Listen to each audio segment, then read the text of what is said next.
दिन भगवत प्राप्ति थोड़ी है। प्रणव कुमार गौतम जी। राधे राधे प्रभु। राधे राधे महाराज जी। महाराज जी, दास पहले महाराज जी कह रहे हैं कि विदेशी फिल्मों में काम करते तो जीवन शैली में पश्चात सभ्यता की गहरी छाप थी। कई प्रश्न थे जिनका उत्तर ना मिलने के कारण अध्यात्म की तरफ कभी झुकाव ही नहीं हुआ। 1.5 साल पहले ही शरीर के पिताजी और माताजी पूरे हुए। मन में कई प्रश्न थे। इस शरीर के छोटे भाई जो रोज आपकी रील देखते थे, दास के कान में शब्द पड़े, पर मैंने तार्किक बुद्धि से आप में त्रुटि खोजने के लिए आपकी रील देखना शुरू की। काफी दिन जब त्रुटि नहीं खोज पाया तो सरेंडर हो गया महाराज जी। अब मतलब भगवान के मार्ग पे आगे चलना चाहता हूँ महाराज जी। कि जो इनसे पाप हुए, जो इन्होंने आपके प्रति ऐसा हो किया, उसके लिए क्षमा प्रार्थना। ना कोई क्षमा नहीं। वो तो जिज्ञासु जब कोई जिज्ञासा करना चाहता है तो निगेटिव या पॉजिटिव दो ही उसके पॉइंट होते हैं। लेकिन अमृत को निगेटिव भाव से पियो या पॉजिटिव भाव से, वो क्या करेगा? अमर ही तो कर देगा। तो आपने अमृत में खोज करनी शुरू की तो आप अमर तो हो ही जाओगे, आपका मंगल तो हो ही जाएगा। वो अपराध नहीं माना जाता। मान लो हमारी बुद्धि है कि संशय करके परीक्षा लेकर के, तो उत्तम बात है। ऐसी बुद्धि धोखा नहीं खाती। हम अंधविश्वास से नहीं जुड़े। हम अपनी बुद्धि के द्वारा, विवेक के द्वारा परीक्षण करके, हम जिससे मिल रहे हैं, हम जिससे बात कर रहे हैं, जो हमारी बुद्धि में वो पास हो रहा है तो मुझसे मिल रहे हैं, ये बहुत अच्छी बात है। हम इस बात का विरोध नहीं करते, करना चाहिए न। इससे धोखा नहीं मिलेगा। खूब सत्संग करे, खूब बात सुने, खूब उसका परीक्षण करे, तब उससे मित्रता करे तो आगे उन्नति को प्राप्त होता है। बहुत ग्लानि होती थी। नहीं, हाँ कोई बात नहीं है, ये अच्छी बात है। अब आगे बढ़िए, नाम जप कीजिए और सत्संग सुनिए और सत्मार्ग को ग्रहण कीजिए और पीछे की गलतियां जो हो चुकी हैं उनको दोहराइएगा नहीं। बस इसी से मंगल हो जाएगा। हर आदमी से गलती होती है। हम गलती के पुतले ही हैं। हम गलती के पुतले, कहीं भी कोई भी गलती हो सकती है हमसे, पर हम सुधार करें, विवेक के द्वारा सुधार करें। अगर हम गलतियों में फंसे रहे तो फिर मनुष्य जीवन का मतलब क्या हुआ? हमसे गलती हो सकती है। दौड़ने वाला ही गिरता है, चलने वाला ही फिसलता है, गिरा हुआ क्या गिरेगा? तो इसलिए हमें चाहिए कि हम चलें, जो हमसे गलतियां हुई उनका त्याग करें, उत्साह पूर्वक आगे बढ़े। प्रतीक नाथ तिवारी जी। श्री हरिवंश महाराज जी। महाराज जी, क्या हम एक ही जीवन में मुक्ति और भगवत प्राप्ति कर सकते हैं? क्या ये केवल और केवल नाम जप के द्वारा ही संभव है? क्या इसमें हमारा उसमें रुचि नहीं होती। जैसे हम भगवत साक्षात्कार करना चाहते हैं, रूप का दर्शन, तो उसमें धर्म न अर्थ न काम रुचि, गति न चहो निर्वाण, उनमें 4 पुरुषार्थों में रुचि नहीं रहती। जो भगवान का प्रेमी भक्त होता है, न वो अर्थ चाहता है, न धर्म चाहता है, न काम चाहता है, न मोक्ष चाहता है। तो हमें मोक्ष भी मिल जाए, हमें भगवत साक्षात्कार भी हो जाए, वो रुचि नहीं रहती। अगर वो मोक्ष कामी तो भगवत दर्शन की उसमें रुचि नहीं होती। वो अपने आत्मस्वरूप का चिंतन करके मोक्ष को प्राप्त हो जाता है। अलग अलग मार्ग है। तो ऐसा कैसे हो सकता है कि जो मोक्ष कामी है वही भगवत कामी दर्शन करने वाला बन जाए? अगर वो चाहे तो हो जाए, पर रुचि नहीं रहती तभी तो मोक्ष होता है। जब भगवान की भी रुचि नहीं रहती तब मोक्ष होता है। महाराज जी, शायद इनको मुक्ति और भगवत प्राप्ति का अर्थ मालूम नहीं है। ये इनका मान लीजिए महाराज जी कह रहे हैं कि भगवत प्राप्ति कर सकते हैं क्या एक ही जन्म में? केवल और केवल नाम जप के द्वारा ही संभव है? क्या इसमें हमारा प्रारब्ध बाधा अथवा सहायक होता है क्या? प्रारब्ध बाधा भजन में नहीं। भजन में प्रारब्ध सहायक या बाधा का इसका कोई अस्तित्व नहीं होता। नहीं तो भगवत प्राप्ति ही ना हो। प्रारब्ध के अधीन भगवत प्राप्ति थोड़ी है, पुरुषार्थ के अधीन भगवत प्राप्ति। मारी तो डालेगा, तो आज मार डाल, राधा, खत्म खेल, अब पहुंच गए। हमें थोड़ी रोक सकता है। शरीर को तो प्रारब्ध शरीर पर आता है। राधा राधा राधा, जैसे घायल सैनिक अपने लक्ष्य पर बढ़ता चला जाता है, ऐसे परमार्थ का सैनिक होता है। हाथ टूट जाए, पैर टूट जाए, शरीर बीमार हो जाए, संसार ठुकरा दे, सब पर राधा राधा राधा, वो आगे बढ़ता चला। वो सूरवीर होता है। ये सिंहों का मार्ग है, ये बलवानों का मार्ग है। सुनेरी मेरे निर्बल के बलराम, हमारा बल भगवान है, चीरते हुए माया के फन्नों को, और भगवान से जाके मिल जाता है। ऐसे थोड़ी है। प्रारब्ध के अधीन बैठे जुकाम बुखार हो गया, भजन कैसे करें, बड़ी समस्या, भजन कैसे? हर समस्या को रौंदना। भगवान का जो आश्रित होता है समस्याओं को कुछ नहीं गिनता, वो फांदता चला जाता है। पहले भजन करके तो देखो। महाराज जी, इस हिसाब से साधक बहुत साहसी, निडर उसका स्वभाव हो जाता है महाराज जी। हाँ, भजन करने वाला निडर सा ऐसे। अब 13 वर्ष के थे, घर से भगे थे गंगा किनारे, कुत्ते नोच नोच करके लाश ऐसे खा रहे हैं, देख रहे हैं, और कोई साथी नहीं, कोई भोजन की व्यवस्था नहीं, कोई सर्दी गर्मी बरसात सब कुछ सहना और भगवान के मार्ग में चले जाना। और 13 से लेकर आज 56 वर्ष 55-56 वर्ष की आयु हो रही है। किसका सहारा, कौन साथी रहा है? भगवान ही एक साथी रहा है। क्या कष्टों के तो ऐसे जाल बिछे रहे पूरी जिंदगी भर। जब भोगने लायक थे तब सुख सुविधा नहीं थी, जब सुख सुविधा आई तब भोगने लायक नहीं रहे। क्या हमारे लिए, क्या किस काम का? महाराज जी, संसार में तो जैसे अब बहुत सारे प्रश्न आते हैं, इतना ज्यादा भय है, ये हो, इसको कुछ हो गया, इसको कुछ हो गया, आगे क्या, इतनी चिंताएं। क्योंकि भगवान का आश्रय नहीं है ना। भगवान का आश्रय अगर है तो हम भय में नित्य प्रति बैठे हुए हैं, लेकिन हमें क्या भय है? अब किडनी फेल है, मरे बैठे हैं, लेकिन किसके बल से बोल रहे? भगवान के बल से बोल रहे। कोई भय नहीं, किसी बात का भय नहीं, सब आनंद पूर्वक चल रहा है, किसी बात का भय नहीं। भगवान सब व्यवस्था कर रहे हैं, सब चल रहा है, हमारे शरीर का, तुम्हारे शरीर का, सबका भरण पोषण चल रहा है, सब व्यवस्था चल रही। क्यों? भरोसो दृढ़ इन चरणन के रो। भगवान का भरोसा किसी व्यक्ति का थोड़ी भरोसा है। नहीं तो गृहस्थी में 4 लोग हैं, इसी में तो परेशान है। गृहस्थी में 4-6 लोग हैं और परेशान है। तो भगवान का भरोसा करो यार, वही सिखाने के लिए बैठे कि भगवान का भरोसा करो, सच्चाई से चलो। थोड़ा दुख भले सहने को मिलेगा, लेकिन आगे तुम आनंद में हो जाओगे। और अगर भगवान का भरोसा नहीं, बुराई से चलोगे तो थोड़ा सुख भले लगेगा, लेकिन आगे तुम संकट में फंस जाओगे, आगे समस्याओं में फंस जाओगे। अभिषेक राजपूत जी, दिल्ली से। राधे राधे। राधे राधे महाराज जी। महाराज जी, क्या अच्छे कर्म करने से मनुष्य की आयु बढ़ती है या पुराने किए हुए पाप माफ हो जाते हैं? अच्छे कर्म अलग डिपार्टमेंट, पुराने कर्म अलग डिपार्टमेंट। उनके नष्ट करने का अनुष्ठान अलग। ऐसा नहीं कि आप अच्छे कर्म कर रहे हो तो आपके बुरे कर्म नष्ट होते जा रहे हैं।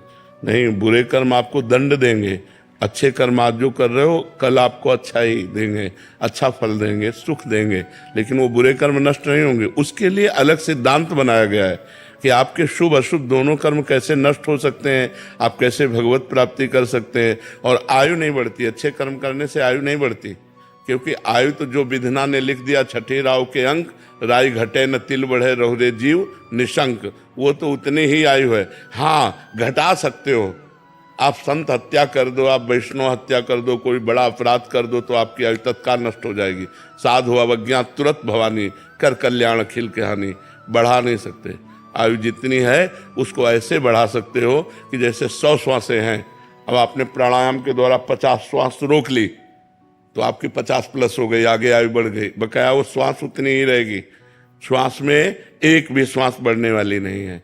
इसीलिए सावधानी पूर्वक हर श्वास को भजन करते हुए, लोगों का मंगल करते हुए, तीर्थयाटन करते हुए, परोपकार करते हुए ऐसे व्यतीत करना चाहिए। गंदे आचरण, गंदा भोजन, गंदा व्यवहार, ये सब यहीं धरा रह जाएगा। चाहे जितना कमा लो, यहीं बैंक बैलेंस धरा रह जाएगा। चाहे जितनी बिल्डिंगें खड़ी कर लो, यही सब धरी रह जाएंगी। मर के नरक जाना पड़ेगा यदि पाप करोगे। अच्छे कर्म करोगे, अच्छा फल मिलेगा, बुरे कर्म करोगे, बुरा फल मिलेगा। आयु से उसका कोई ताल्लुक नहीं है। डॉक्टर चंद्रहास नायक जी, गुजरात से। Very good. राधे राधे महाराज जी। महाराज जी, मैं पेशे से हार्ट का डॉक्टर हूं और पिछले 25 सालों से गुजरात में महाराज जी अपनी सेवाएं दे रहा हूं गरीब और मरीजों की। महाराज जी, आप पूछ रहे हैं कि कभी कभी महाराज जी शारीरिक कष्टों को तो हम दूर कर देते हैं महाराज जी, बट जो मरीज के मन के जो दुख होता है महाराज जी, उसको दूर करने का महाराज जी कभी कभी लगता है कि ये मन से इतनी पीड़ा है, इसको उससे बाहर निकलने का क्या उपाय है महाराज जी? भगवान के भजन के बिना चाहे आप लाख उपाय कर लो, सुखी नहीं किया जा सकता। तब लगी कुशल न जीव कहूं, सपने हूं मन विश्राम। जब लगी भजत न राम कहूं, शोक धाम तज काम। जब तक भगवान का भजन नहीं होगा, तब तक जीव को विश्राम नहीं मिल सकता, शांति नहीं मिल सकती, आनंद नहीं मिल सकता। वो चिंतन के द्वारा कष्ट प्राप्त करता रहेगा। और अगर भगवान में चित्त लगा है तो हम आपके सामने प्रेजेंट उदाहरण हैं। लेकिन मैं आनंदित हूं, मुझे किंचन मात्र कोई कष्ट नहीं है। क्यों? क्योंकि मेरा मन भगवान में लगा है, इसलिए। अमनदीप जी, राधे राधे। राधे राधे महाराज जी। महाराज जी, आपको ऑनलाइन सुनते सुनते नाम जप की प्रेरणा जागी, आपकी कृपा से थोड़ा साधन भजन होने लगा, फिर कुछ महीने पहले अचानक स्वास्थ्य खराब होने के चलते मृत्यु का अनुभव हुआ। ऐसा लगा कि एक श्वास भी व्यर्थ नहीं जाने दूंगा, पर धीरे धीरे मन दोबारा इधर उधर भटकने लगा और अहमता ममता जोर पकड़ गई। महाराज जी, अब मतलब कैसे फिर से वापस भजन के मार्ग पर चलने का प्रयास करूं? देखो, ये भजन मार्ग दृढ़ता पूर्वक चला जाता है। जैसे हम चढ़ाई पे चढ़ते हैं ना, तो हमें सबसे पहले ब्रेक पर ध्यान देना कि हमारी ब्रेक मजबूत है कि नहीं। क्योंकि अगर चढ़ाई पे हम चढ़ रहे हैं, हमारी ब्रेक मजबूत नहीं है, तो गाड़ी भी नष्ट हो सकती है, हम बहुत बुरा फिसल सकते हैं। चढ़ाई चढ़ता जाए, ब्रेक मजबूत लगाता जाए कि हम आगे अगर नहीं बढ़ पा रहे तो हम गाड़ी को अपने वहीं रोक सकते हैं। परमार्थ का मार्ग ऐसे चला जाता है कि अगर हम आगे नहीं बढ़ पा रहे हैं, हम 6 महीना नहीं बढ़ पा रहे हैं, तो हम 6 महीना वहीं खड़े हैं जहां हम हैं, पीछे नहीं। अगर पीछे गए तो गाड़ी भी बर्बाद हो जाएगी, हमारा सारा का सारा प्रयत्न निष्फल चला जाएगा। क्योंकि जब हम भगवान के मार्ग में चलते हैं तो काम, क्रोध, लोभ, मोह, मद, मत्सर ये अपनी पूरी ताकत लगाते हैं हमको पीछे घसीटने के लिए, और हम बढ़ना आगे चले जाए। ऐसे सुविधाएं नहीं मिलेंगी, लेकिन जब भजन के लिए आप चलोगे तो भोग की हर सुविधा आपको मिल जाएगी, भ्रष्ट होने के लिए हर चांस मिल जाएंगे, माया वो सब कर देगी। नहीं भोगना, मुझे भगवान चाहिए, ब्रेक मारो। मुझे गलत आचरण नहीं करना, मर सकता हूं, गलत आचरण नहीं कर सकता, मैं गलत मार्ग में नहीं जा सकता, भले खड़ा रहूं यहीं। अगले जन्म में हमें रास्ता मिलेगा तो चलूंगा, पर मैं पीछे नहीं हटूंगा। इसमें ऐसे चला जाता है। जैसे हम बचपन से इस मार्ग में है ना, तो माया के प्रभाव को देखा है, भक्ति के प्रभाव को देखा है, भगवान के दुलार को देखा है, तभी तो इस मार्ग में आगे बढ़ पाए। तो ये क्या होता है कि हम लोग थोड़ा भय उपस्थित हुआ तो हे भगवान, और जहां भय गया तो हम भोगों में लग जाते हैं। यही हमारी गलती है। अगर हम 10 माला जप करने लगे हैं तो 9 नहीं होने देंगे, चाहे सुख आवे या दुख आवे, चाहे शरीर स्वस्थ रहे या अस्वस्थ रहे। अपनी नियमावली यदि हम दृढ़ रखेंगे तो भजन मार्ग में आगे बढ़ पाएंगे, नहीं बढ़ पाएंगे। भजन मार्ग में बहुत कठिनता है। इतना दृढ़ निश्चय करना है कि मैं मृत्यु को स्वीकार कर सकता हूं, पर गलत आचरण स्वीकार नहीं कर सकता। मृत्यु आवे, मुझे मार जाए, वो स्वीकार है, लेकिन मैं गलत आचरण नहीं कर सकता, धर्म विरुद्ध नहीं चल सकता। ऐसा ब्रेक होनी चाहिए, और ऐसी ब्रेक नहीं है, ऐसी ब्रेक नहीं है। जहां फिसलन हुई उधर ही फिसलते चले जाते, तो फिर भजन कैसे होगा? भजन तो बहुत पवित्र वस्तु है। जब तक मन हमारा, इंद्रियां हमारी, विचार हमारे पवित्र नहीं होंगे, तब तक भजन कैसे हो सकता है? पापवंत कर सहज स्वभाव, भजन मूर्ते भाव न काओ। सबसे कठिन बात है संसार में मन को भगवान में लगाना, और ये नियमावली के द्वारा ही लग सकता है। जैसे जल को कहीं भी छोड़ो, वो ढलान की तरफ नीचे ही जाएगा। अगर ऊपर चढ़ाना है तो यंत्र की जरूरत है, नहीं है? ऐसे ही मन को छोड़ो, वो विषयों की तरफ जाएगा। अगर उसे परमात्मा में लगाना है तो मंत्र की जरूरत है। निरंतर मंत्राकार करो, नामाकार करो, राम राम राम, कृष्ण कृष्ण कृष्ण, राधा राधा राधा, तभी ये जाकर भगवान में लगता है, ऐसे नहीं लगता। और जब भगवान में लग गया फिर महान आनंद, जिसके प्राप्त करने के बाद कुछ प्राप्त करना बाकी नहीं रहता, जिसके जान लेने के बाद कुछ जानना बाकी नहीं रहता, वो भगवान है। हर समय अपार आनंद हृदय में रहता है, न कोई शोक, न कोई चिंता, न कोई चाह, न कोई भय, आनंद ही आनंद। और हम आनंद ही प्राप्त करना चाहते हैं, लेकिन भोगों में कौन सा ऐसा भोग है जो हमें आनंदित कर दे? बताओ। आप लोग तो गृहस्थ हो, हर भोग के बाद अशांति, तृष्णा, घृणा, यही चीजें हैं। इसमें नहीं, उसमें, उसमें नहीं, उसमें भागते घूम रहे कभी हमें तृप्ति नहीं हुई। तृप्ति तब होगी जब भगवान के चरणों का चिंतन करेंगे, सत्य से चलेंगे, परोपकार करेंगे, परहित करेंगे, तो हमारा हृदय आनंदित हो जाएगा। उषा जी फरीदाबाद से। राधे राधे महाराज जी। महाराज जी, जगत नश्वर है लेकिन कर्म प्रधान है, तो कई बार हमारे सामने एक से अधिक विकल्प होते हैं। प्रभु से प्रार्थना करते हैं जो आपकी मर्जी हो वो कीजिएगा, बट हमें कैसे पता लगे कि प्रभु की आवाज अंदर से तस्मात् शास्त्रम प्रमाणम ते कार्याकार्यो व्यवस्थितो। भगवान ने गीता जी में कहा है कि शास्त्र के अनुसार ही हमारा संकल्प विकल्प होना चाहिए। ये क्रिया करनी है कि नहीं करनी, करनी है तो कैसे करनी है, नहीं करनी तो क्यों नहीं करनी, इसमें शास्त्र है। अब शास्त्रों में पहुंच रही है तो संतों से पूछो, संतों की बात मानो, और अगर किसी की भी बात ना माननी हो तो आपके हृदय में परमात्मा बैठा वो बता रहा है, पर आप सुनो तो उसकी बात।